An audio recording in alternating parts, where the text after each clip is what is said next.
Cavalier faithful, your Cleveland Cavaliers swept in 5 games at the hands of the New York Knicks. Not the postseason even series that we wanted. Thought that maybe it was going to be a little bit more competitive than that. Even I said pre-series that it was going to be the most competitive first round series.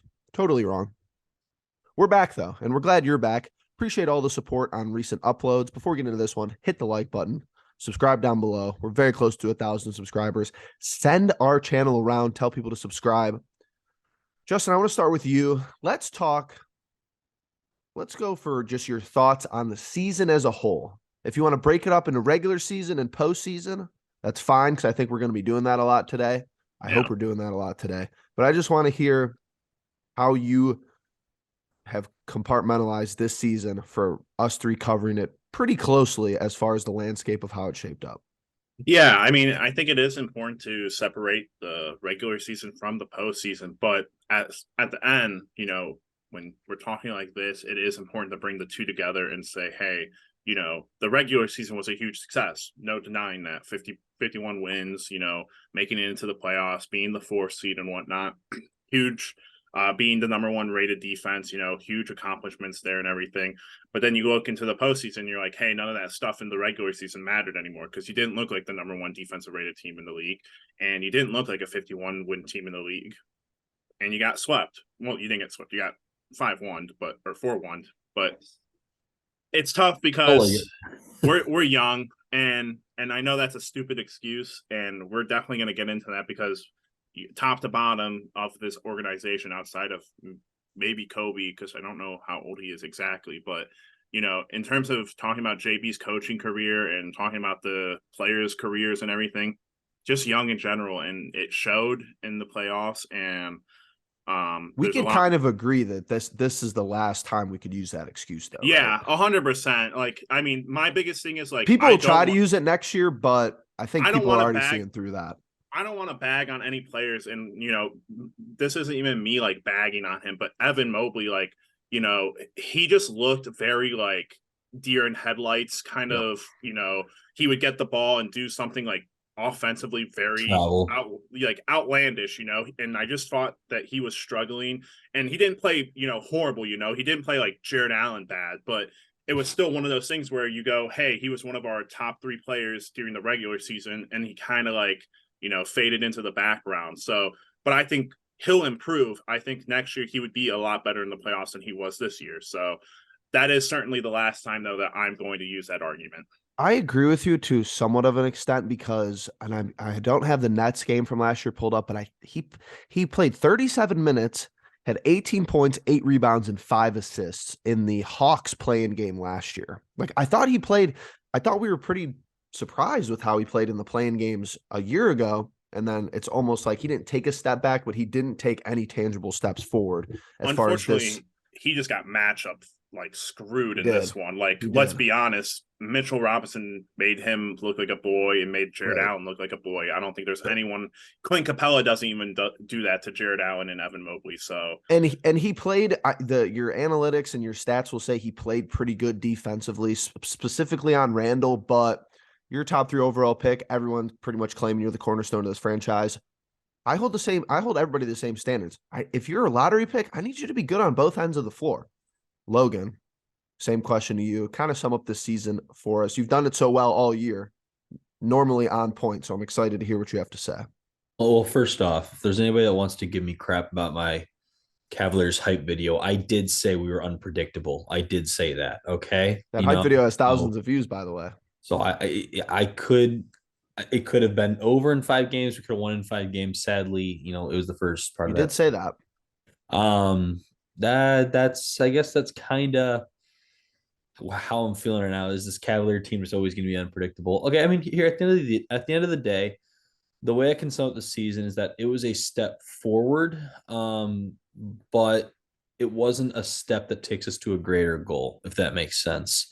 Like, I feel like we're taking a step forward to kind of just being like one of those teams that makes the playoffs and gets bounced. And I think that's the reason, that's what's good. Honestly, at the end of the day, like this is good. Hats off to the Knicks. They played a hell of a series. They came prepared. At the end of the day, they had a coach that came in and prepared their team for what could happen. Took Evan Mobley and Jared Allen completely out of the equation. Made Mitchell, take bad shots, kind of not be in the flow at all. They came prepared, knew exactly what our team is. Our team is top heavy, and once take those out, we're done. So, credit where credit is due. But as far as as a season as a whole with these Cavs, it was a fun season. I enjoyed it all. And it's good we took a few days again. I think I said this last year. It took a few days to kind of sit on it for a second before we got on. Yep.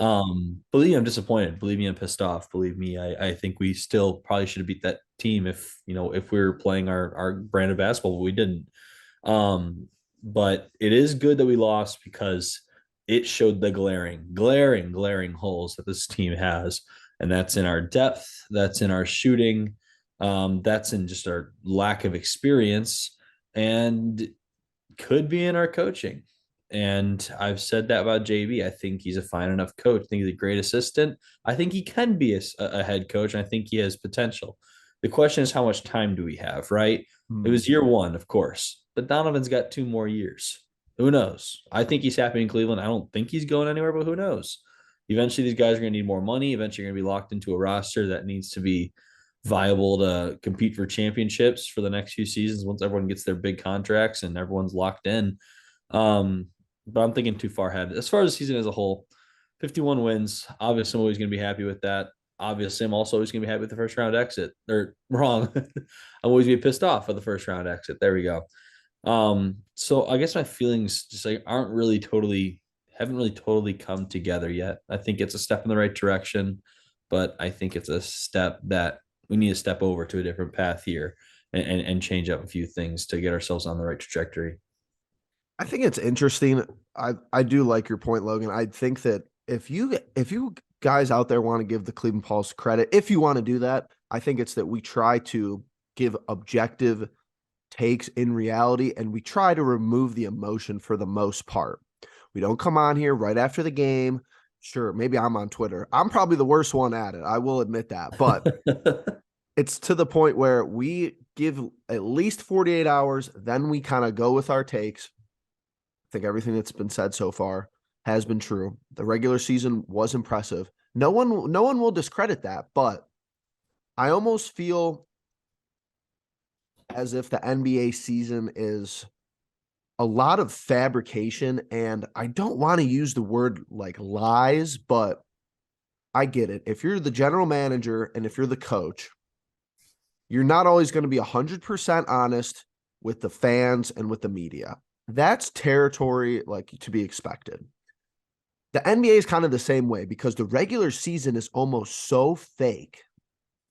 Besides some narratives, besides maybe some rivalries that you create, and besides, I think head-to-head matchups, like I think you saw it this year, the Knicks dominate us in the regular season. We should have, that's what I think we missed, or maybe we didn't miss. Maybe you guys were even saying that. Maybe that's what I missed, is that they played us so good in the regular season. It's like, we should have expected this. Now, would that always translate? If we would have saw Boston in the first round, would we have like kind of handled them in 5 or 6 games because we handle them in the regular season? I'm not saying that always translates, but the regular season is almost total. It's like a totally different sport. You're first in defensive rating and your top 10 in offensive rating. You don't look like either of those teams in the playoffs, and you lose in 5 games. So, like you guys said, I'm in for the regular season fun. I think it's cool to see what you have in the regular season, but another year where I think we were begging all year long, Justin being the head of this, to try to figure out who you're going to go to in crunch time. And we roll around April and JB has no idea. He still has no idea. He's all over the place. Like Danny Green joined the team 5 minutes ago. He's seen minutes, which was fine. I think we were all calling for that, but still, that's one of your options. Moving forward, I texted you guys about this the other day. I want to talk about it a little bit because I remember some of the questions in the comments. They do media availability with Kobe Altman, and I think we were talking back and forth on this. No sweeping changes to be made, whatever that's supposed to mean. A lot of quotes, a lot of, empty sayings as far as these end of the year exit interviews with the media. Justin, what does that mean to you? And is that true? Yeah, I mean, sweeping changes as like head coach and like not multiple players, but probably like a key player. So like someone from that core 4 which I'm sure everyone is leaning towards Jared Allen right now, which is very fair. You can't, the reason why I feel like he said that is because he knows he's trapped in a box of his own creation right now. Okay. He can't really do anything because he has to give Karis LeVert a big time offer if he wants to be able to make any future moves. That's just the, thick of it, because, he's the only person we can sign this offseason to a big deal. That's from what I've gathered, from what I've been told, that is the case. We're going to talk about that a lot for sure, and I like that point. But just as a little spoiler, I think the LeVert move is going to be first, and I think the decision we make on him will shape the rest of the offseason. Because personally, if we pay him around like 17, 18 million again, I think we're going to be in trouble. But that's neither here nor there. Go ahead. But I think that's plausible because you have to be able to match up contracts. Just like, Right. We've talked about, like, hey, if you're going to make a move, like, you have to match up contracts to get significant players in this league now. So I think that's probably going to be my idea, is like, hey, he will get that 17 million again because that's what he's already getting paid. But maybe they drop him down to 15 in a couple of years. But yeah, I just don't think that there's going to be a huge move like a Donovan move last year, and even a step down from that, which would be like Jared Allen being moved. I don't think that happens this offseason, but it doesn't mean it won't happen. Fair enough. Logan, same question to you. Would you, here's my thing. Like I kind of preface this whole thing. I just think he's up there kind of telling the media what they want to hear, or what he wants to say, to kind of be in the middle. Cause when he does make a move, nobody's going to care about that. But then if he doesn't make a move, he's like, okay, like I said, we're sticking with our guys. How are you breaking that down, like mentally? To me, it's kind of like when a player had just finished a game, he had 50 points, and they get the win, and the reporter comes up to him and says, "You just won. How do you feel?" Like, you're just gonna always give the same answer. Yeah, it feels good. Glory to God. Like, I don't know. Like, that's pretty much. It's just like it kind of goes hand in hand with whatever question he's asked. That's the answer he's gonna give. What's he gonna say? Yeah, blow it up. Yeah, done. Right. Here's the issue I have with Kobe Altman's answer. Okay. In that whole press, whatever press, it's 8:20 in the morning. I'm exhausted. But during that whole press moment, I guess, he pissed me off a little bit because he said, we need our players to show up when they're supposed to show up. Right. I think that's a really crappy look from a GM to me. Fans can say that. Fans can get pissed. The coach should be saying that. The coach should be saying that. The GM, dude, you got them. You're the reason. You're the person that trusted this roster to go forth midway through the season. You're the reason we don't have Josh Hart in our team. And I get it. Justin, don't interrupt me with what trade we could have made for him. But at the end of the day, we were linked to him and we didn't make a move. But the way I'm looking at it, I have less of a problem with him saying the sweeping changes crap, because every person's going to say that. And personally, I don't think we really do much different. I think we're just going to ride it out again and maybe grab a couple of Robin Lopez's and Raul Netos again. Oh God, hopefully not. But I don't know. I'm hoping I'm wrong, because there's definitely moves that need to be made. There's definitely guys out there that can help this team. But again, I have an issue with just Kobe being like, our guys didn't show up. What is that? That's a good Obviously, point. it's true, but you're the GM. Shut up. Like, I'm sorry. Like, usually I like transparency, but I don't like it in that instance. I just think he did nothing to improve the roster at the deadline, and then wants to blame the roster when we're bouncing 5 games. That's the issue I have.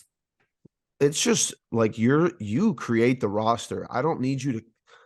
Sure, you could comment about specific aspects of our play where maybe you could make it better, but it's like, you're not the coach, bro. I get it. The general manager has become like this god figure in sports, and all right, maybe we've taken it a little bit too far as that aspect, but because the front office is huge, you don't know how many people's inputs are actually into the situation. But I like the general manager being accountable, and I like people knowing who the general managers are, but really, we should know your name, and we should kind of know nothing else about you. Like, I'm not commenting on anybody's how they do their job, but I don't know anything about Andrew Berry. I know that he went to Harvard and he played football there or something along that nature. That's it. And he's a general manager of the I Browns. know that. This guy, exactly. This guy, it's like, I feel like he's always in the spotlight from the desk of Kobe Altman. He wanted something to do with the junkyard dog chain. Like, I don't need you to read all your emotions and your culture into this. Like, that's a coaching staff's job. That's a player's job. Like, I don't need you in the locker room. Granted, I don't know everything that Andrew Berry does, but I'm pretty sure after the Browns win or lose, I don't think he's in the locker room. Maybe he is, but I could be wrong. Logan, that's a good point about what you said. And I think that press conference is one of the better ones. I watched some of the other media availability. The players are kind of boring. Like, what are they going to say? Same stuff we're saying, basically. But I like how, I think it was Chris Fedor asked him if the Kevin Love buyout was a mistake. There's your opportunity as the GM to be like, yes, like he could have helped us in the playoffs, but he was never going to say that. No GM is going to say that. He instantly deferred. He's like, oh yeah, when his jersey's hanging in the rafters, we'll welcome Kevin back with open arms. He was mad. He didn't like show it, but I kind of saw his body language change. He was pissed internally. Where I don't even know where I was going from there. But Justin, as far as talk to me about JB just a little bit, because I don't want to get too deep into the weeds. I don't want us to go too far in here, but I like how you talked about how Kobe kind of put himself in the box. Is the biggest box he put himself in JB's contract extension because now he can't really get rid of him? Or is it that the roster is kind of very difficult to maneuver around? I think the roster is just very hard to maneuver around. Here's my thing with JB and like the whole conversation around him. I think that JB is the one coach that has had the flip turn of a career path than most other coaches that you look up. So okay. I know that a lot of people are on the Nick Nurse train, and that's cool and all. But, I told you guys in the group message, most coaches start off their careers probably, out in the gutter, if not, Which is correct. Which is sometimes correct. Nick Nurse did not start the season off in the gutter, but inherited a team of Kawhi Leonard after Dwayne Casey that won, a championship that year. And then the year after played very well. And then the year after that was when he finally had his bad season. But a lot of these guys, a lot of coaches I went and looked up, Eric Spoelstra inherited Dwayne Wade's 2010 team, the year right before LeBron. He had a winning season, and then boom, he took the rest of those years. He's a winning coach. Monty Williams is the only coach that I looked up who has a similar career to JB, where he doesn't start off very well and builds his career up. A lot of these guys right now, the top guys that you want to talk about, Steve Kerr, what did he walk into? Steph Curry, Klay Thompson, Draymond Green, but Andrew Bogut. Super young of those guys. Yeah, but I'm just saying that, those guys were established talents by the time he had gotten there. The previous coach had already had them in the playoffs and everything. My thing is, I think that, like I said, this is the last time I'm saying this argument for JB, for any of the players. Okay. The youth is there, and you can't argue the trajectory of what he's done here because, yes, does he take over for a bad team? Yeah, he took over for the Colin Sexton, Darius Garland 2020-21 team that won – sorry, I'm looking 20 games. Here. 22 games, which was the most out of the 3 years that we didn't have Evan Mobley or Donovan Mitchell. And then the year after that is 44-38, and this year was 51-31. So, yeah, he's still digging himself out of an awful 22-50 season, but like that, he's going to be a winning coach by the time, he comes to the end of next season, barring any crazy, mishaps, I think. But I do think that he's under the gun next season, and so should Kobe. 100%. That's just how it is. No, I think that's fair. I think, like I said, as kind of how we talked about at the top, this is kind of like your last, geared for all the excuses to kind of fly. Next year, Kobe's under the radar, which he's been on my radar for years, but that's a different story. JB's the same way. And the only thing I'm going to say, if you think JB's safe, don't assume he's totally safe. I think a lot of people get that point, but you brought up the point. Dwayne Casey was coach of the year with Toronto. They got rid of him for Nick Nurse. And then sure, these are like anecdotal examples, but you literally got rid of David Blatt halfway through the 15-16 season. Now I get it. We don't have a LeBron. We don't have we didn't get like a Kawhi Leonard and when Kawhi Leonard was playing that caliber of basketball with Toronto. But changes need to be made sometimes, regardless if it even makes sense on the surface of it. Logan, how do you feel about that? Yeah, David Blatt was 30-11. We were first in the Eastern Conference, but we got smacked by the Warriors at home by like 35, and that was sayonara. I feel like you see 30-point wins all the time nowadays, but back then it was like, holy crap, we got smacked. And we'd always lost to the good teams. We could beat the teams we were supposed to beat. That's how that was back then. That's the reason Blatt was let go. The culture was just bad, and everyone was just kind of upset. You bring in Ty Lue, he realizes we play better when we go faster. So he said, Kyrie, be aggressive, push the basketball, all's well and good. Cavs win a championship. That's kind of how it feels, right? I mean, the Cavaliers with JB, he's a good enough coach. He's got us in a great spot. We've made a lot of improvements, and that's why it's probably not quite time to let him go. But I'm telling you, if you even let him go midway through next season because the Cavaliers are underperforming, Yep. it could be the right move. Don't be afraid to make that move. That's kind of the way I look at it, because I think JB has great tools to work with here. I think he's set a good foundation, but is he utilizing, it correctly? I think he's given each guy a role. I think each guy understands their role, and that's part of coaching. But when it comes to what's going to get us victories, and part of that again is also the personnel he has to work with. He doesn't have a whole lot outside of his core four. And I get it. You can make all the excuses you want for him, but the thing is with coaching, you're tired of the coaching carousel in Cleveland, all of our sports, aside from Tito for, he's been here since 2013. Yep. So what's the hand there, Justin? Oh, I want to come in when you're done talking, Logan, but I'm just raising my hand for next. Okay. You're making good points. I'm enjoying it. Gotcha. But yeah, I think you just have to not be afraid to move on from a coach if you know that it's going to get you the next step. Because honestly, sports, that's the way it is. Especially nowadays when players can leave at the drop of a hat and form a super team and leave you or move on or whatever. You don't have a lot of time to impress, and you're gonna have to move on from coaches that work to the play style you want to be at. So we'll see what happens to JB. For now, I think he's sort of safe, but I'm just saying I think he's got a short leash right now. So really quickly, I just want to throw out a really quick hypothetical. Logan, great point about JB potentially being fired in the middle of the season. What typically happens with that is the assistant coach comes up, right?